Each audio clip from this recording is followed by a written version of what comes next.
4 and 5. So let's read this. And round about the throne were 4 beasts full of eyes before and behind. And the first beast was like a lion, and the second beast like a calf, and the third beast had a face as a man, and the fourth beast was like a flying eagle.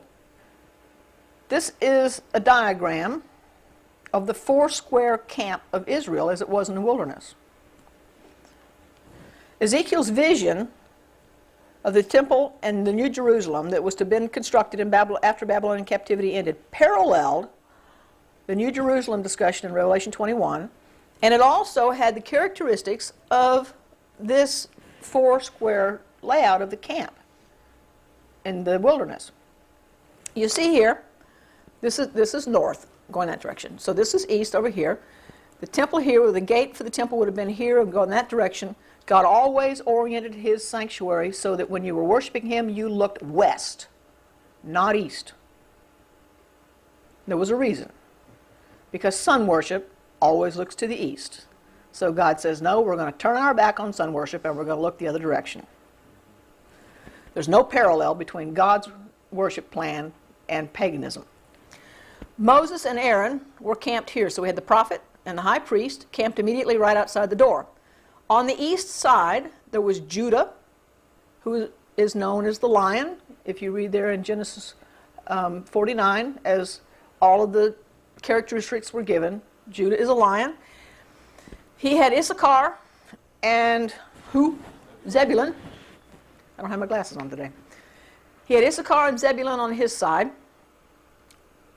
Then you come around to the south, you have Reuben, Gad, and Simeon. Around this side you have, and this represents the man. They had flags, banners that stood on poles so that you rallied around your flag. This was the flag that had the lion on it. This was a flag that had a man's face on it. This was a flag that had an ox on it. This was Ephraim with Benjamin and Manasseh on this side. Then on the north was Dan with the flag that had a flying eagle, and Asher and Naphtali were with him. Yes? Are these 4 characters the same as the 4 beasts around the throne? Yes, that's the point I'm trying to make. Yeah. That's why we're doing this. Okay. So you see your parallel text up here? Just for information, down here I've listed who the mothers were of all these people. And over here I have descriptions. You'll get a handout on this. Over here I have descriptions of what these faces and symbols mean. And it's interesting that there was a mix all around here and here of sons that were from various mothers. But over here we have Rachel as the matriarch of all the 3 that's on this side. And you'll also see that Joseph is not represented. He received a double portion. So his sons, Ephraim and Manasseh, take his place. So he was the firstborn of Rachel. He was not the firstborn of Jacob, but he was the firstborn of Rachel, and he received a double portion. Then you still have one left over, and that's the Levites. The Levites did not receive a place around the camp because they were in service to the sanctuary, so they camped around here. These are Levites, the sons of Levi. Of course, Moses and Aaron are sons of Levi too. So this is the 4-square camp with these faces. And the cherubim that are described are in Revelation chapter 4 and 5 are very special characters. The face of the lion represented Jesus. They give the characteristics of Jesus.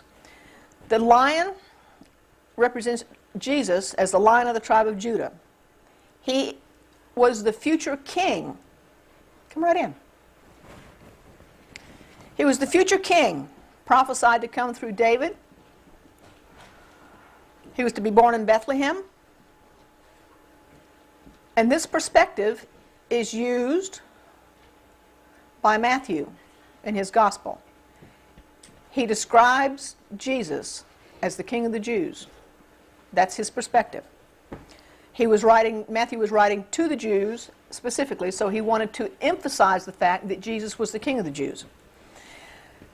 The second man here, symbol, Jesus called himself the Son of Man. We talked, I don't know, a couple of weeks ago about how many times the Son of Man was used in the Bible. It's 588 times. Most of them are in the book of Ezekiel, where God is addressing Ezekiel himself and calling him Son of Man. Pay attention to what I'm telling you. Son of Man, write this down.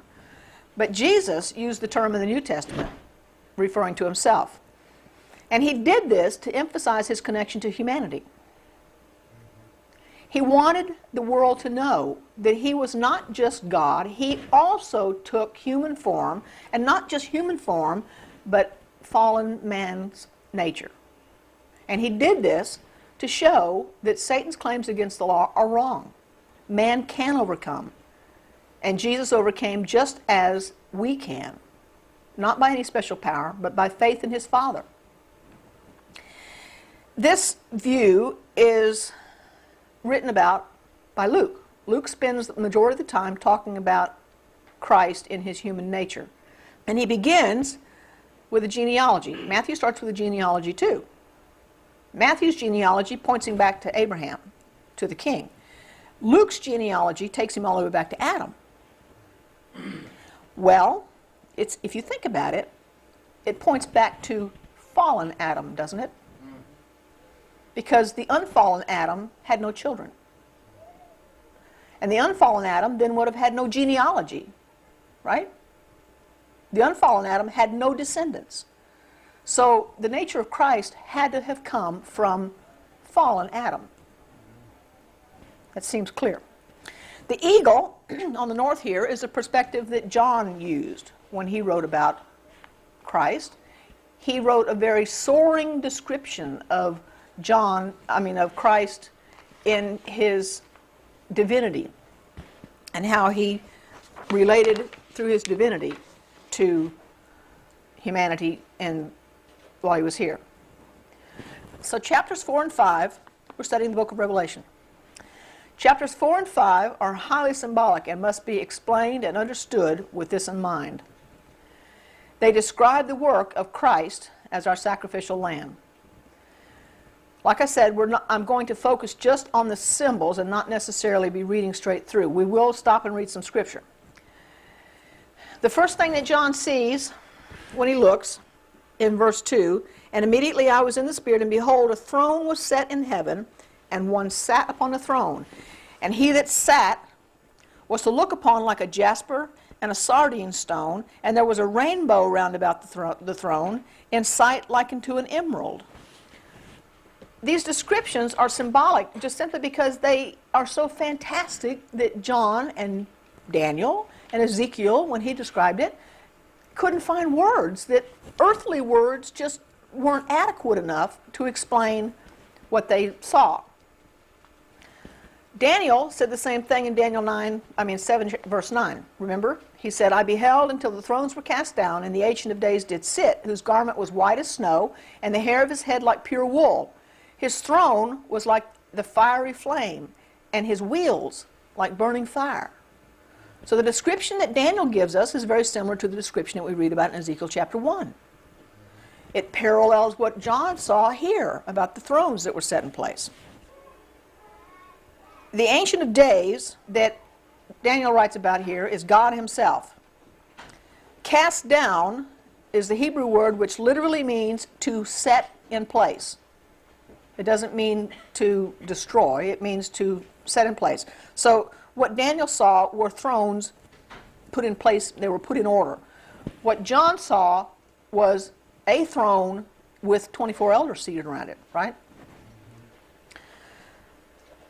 So what we've discovered here are that three main prophets who were blessed with an actual vision of God in His majesty all saw the same thing. They all wrote about it in highly symbolic meaning. But what do the symbols mean? Revelation said that he that sat was to look upon like jasper and a sardine stone, and there was a rainbow round about the throne, in sight like unto an emerald. There are lots of descriptions about what the jasper stone and the sardine stone and emerald stone, just about every book you pick up says something different about the description of this. These are jasper. The one on the right is red, on the left is red jasper. The one on the right is called poppy. There are no two jasper stones that are exactly the same.